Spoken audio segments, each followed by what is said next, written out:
நண்பர்கள் அனைவருக்கும் வணக்கம். நம்ம இன்னைக்கு எதை பற்றி பார்க்க போகிறோம்னா, KCI kennel club of India அப்படின்ற ஒரு பகுதியை பற்றி பார்க்க போகிறோம். அப்படின்னு ஒரு கிளப் இருக்குது. அந்த கிளப்பு வந்து நம்ம வேர்ல்டு அளவில் இருக்கிற நாய்ங்களை எல்லாத்தையுமே ஒரு கண்காட்சி படுத்துறதுக்காண்டி அந்த கிளப்பு வந்து செயல்பட்டு வருது. அந்த கிளப்பில் நம்ம நாட்டு நாயும் கலந்துக்க முடியும் அப்படின்னு சில விதிமுறைகளுக்கான உட்பட்ட நாய்களை கலந்துக்க வைக்குது. அது என்னென்ன விதிமுறை என்னன்றது தான் இப்போ பார்க்க போகிறோம். சாமானிய மனிதர்கள் நம்ம அந்த கேசிஐ ஷோவில் கலந்துக்க முடியும் அப்படின்னு நினச்சோம்னா கலந்துக்கலாம். எல்லாருமே கலந்துக்கலாம்.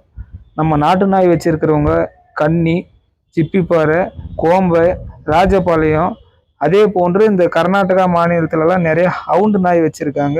அந்த மாதிரி எல்லாருமே கலந்துக்கலாம். இதுக்கு தகுதின்னு பார்த்தீங்கன்னா எல்லா நாயுமே தகுதியான நாய் தான். நம்ம வச்சிருக்கிற அனைத்து நாய்களுமே தகுதியான நாய் தான்.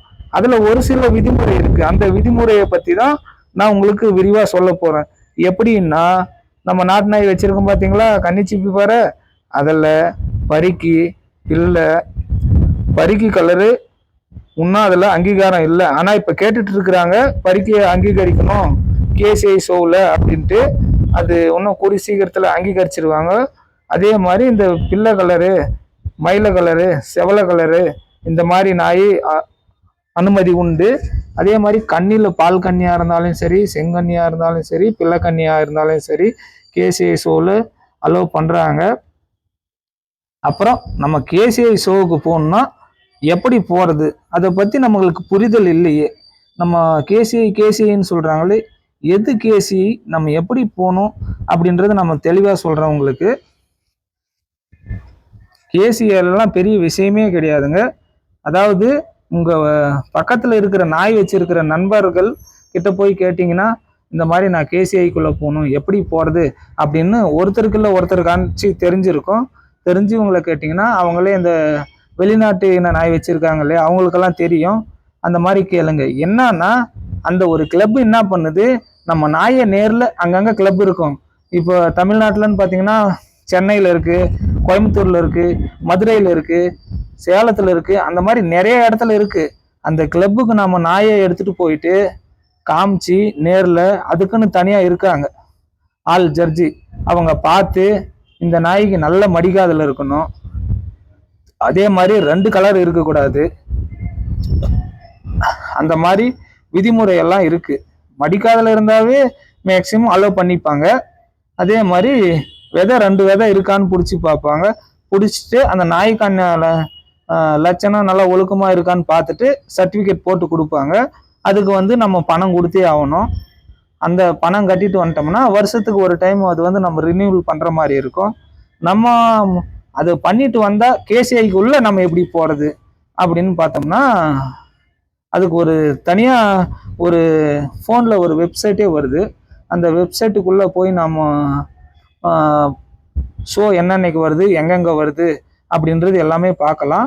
நம்ம புதுசாக இருக்கிறதுனால அந்த ஷோக்குள்ள அனுபவம் இருக்கிற ஆட்களை பார்த்து கேட்டு சொன்னோம்னா ஒரு சில பேர் நமக்கெல்லாம் சொல்லி கொடுக்கறதுக்கு ஆளுங்க இருப்பாங்க, உங்களுக்கு தெரியும். அவங்க கிட்ட கேட்டு யாரு வேண்டாலே வரலாம் கேசிஐக்குள்ள.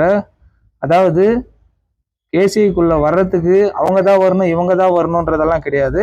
நம்ம நாய் வச்சிருக்கிறவங்க அனைத்து பேருமே வரலாம், வந்து இதில் கலந்துக்கலாம்.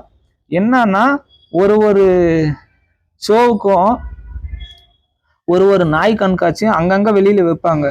இப்போ எடுத்துக்கிட்டிங்கன்னா, இப்போ சமீப காலத்தில் இப்போ ஒரு 2-3 நாளைக்கு முன்னால் மதுரையில் நடந்துச்சு. அந்த ஷோவுக்கு ஒரு நாளைக்கு 2 நாள் நடந்துச்சு. அதாவது நம்ம கன்னி, சிப்பிப்பாறை நாய்களுக்குன்னே தனி ஸ்பெஷாலிட்டி அப்படின்னு சிறப்பு நாய்கள் கண்காட்சின்ற மாதிரி நடத்தினாங்க. 2வது நாள் வந்து நம்ம காசு கட்டணும். ஒரு நாய்க்கு 1000 ரூபான்னு நிர்ணயிப்பாங்க, இல்லை ஒரு 1500 நிர்ணயிப்பாங்க. ஆனால் இந்த பணத்தை நம்ம கண்காட்சி நடக்கிறதுக்கு முன்னாலே ஒரு வாரத்துக்கு முன்னாலே செலுத்திட்டு அதில் நம்ம கலந்துக்கிட்டு, அதில் என்னன்னா வெளிநாட்டுக்கார் வந்து ஜட்ஜியாக வருவாங்க. வந்துட்டு அதில் விதிமுறையெல்லாம் இருக்குது. நாயை நடக்க வச்சு பார்ப்பாங்க, நாயை ஓட விட்டு பார்ப்பாங்க, நாயை நிற்க வச்சு பார்ப்பாங்க. இதுதான் நாய்களுடைய ஒழுக்கத்தை பார்த்து ப்ரைஸ் கொடுப்பாங்க. இப்போ கலந்துக்கிற நாய் எல்லா நாயுமே ப்ரைஸ் வாங்குமா, எல்லா நாயுமே ஒழுக்கமாக இருக்குமான்னு எல்லா நாயுமே ஒழுக்கமாக தான் இருக்கும். எல்லா நாயுமே நல்ல நாய்கள் தான். அந்த நல்ல நாயில் அந்த நேரத்துக்கு எந்த நாய்க்கு மைண்டு எப்படி இருக்கோ, நல்லா பர்ஃபார்மன்ஸ், நல்லா செயல்பட்டால் அந்த நாய்களுக்கு முதல் பரிசு, இரண்டாம் பரிசுன்ட்டு அப்படியே ஒதுக்குவாங்க. அதில் ஜெயிக்கிற நாய் அடுத்த கட்டத்துக்கு போயிட்டே இருக்கும். தோற்றால் வெளியே வந்துடலாம், தோத்துட்டுமே இது அப்படின்னு எல்லாம் கிடையாது. இந்த இது ஷோ இல்லைன்னா அடுத்த ஷோன்ட்டு நம்ம போயிட்டே இருக்கணும். சரிங்களா? அதாவது நம்ம நாயே உலக அளவில் பார்க்கறதுக்காண்டி நம்ம அதில் கலந்துக்கிறோம். அதான் நீங்க கேட்கலாம், கேசிஐயில் இருக்கிறது தான் நல்ல நாயா, கேசிஐ போடாத நாயெல்லாம் நல்ல நாயா, நல்ல நாய் இல்லையா அப்படின்னு நீங்க ஒரு கேள்வி கேட்கலாம். அப்படியெல்லாம் கிடையாது. எல்லா நாய்க்களுமே நல்ல நாய் தான். கேசிஐக்குள்ள வந்திருக்கிற நாயும் நல்ல நாய் தான், கேசிஐ போடாத நாயும் நல்ல நாய் தான். அதாவது நமக்கு விருப்பமா இருந்தா கேசிஐ போட்டு வளர்க்குறோம், நமக்கு விருப்பம் இல்லையா கேசிஐ போடாத வளர்க்குறோம். கேசிஐ போட்டோம்னா, ஷார்ட்டா சொல்ல போனோம்னா, குறுக்கி சொல்ல போனோம்னா, பணம் இருந்தால் கேசிஐக்குள்ள போகலாம். பணம் இல்லை, வேண்டாம் எனக்கு அந்த வசதி வாய்ப்பு இல்லைன்னா நல்ல நாயை வளர்த்துக்கலாம்.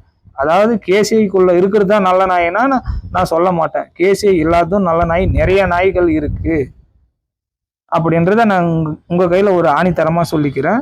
அதே போல உங்களால் முடிஞ்சிருவங்கெல்லாம் இந்த கேசிஐக்குள்ள வரணும்னு நினைச்சீங்கன்னா கண்டிப்பா ட்ரை பண்ணுங்க. எல்லாருக்குமே வெற்றி உண்டு. புரியுதுங்களா? நம்ம நினைச்சு போயிட்டோம்னா வெற்றி எளிதல்ல. நான் இப்போ பார்த்தீங்கன்னா ஜனவரி மாதம் கேசிஐ சர்டிஃபிகேட் போட்டேன். மதுரையில் போய் நாய் கலந்துக்கிட்டேன். அதில் ப்ரைஸ் கொடுத்தாங்க, ப்ரைஸ் வாங்கினேன். அதே போல் நீங்களும் கலந்துக்கிட்டு அடுத்தடுத்து கட்டத்தினுடைய பரிசு வெல்லுங்க. அனைவருக்கும் என்னுடைய வாழ்த்துக்கள். நன்றி, வணக்கம்.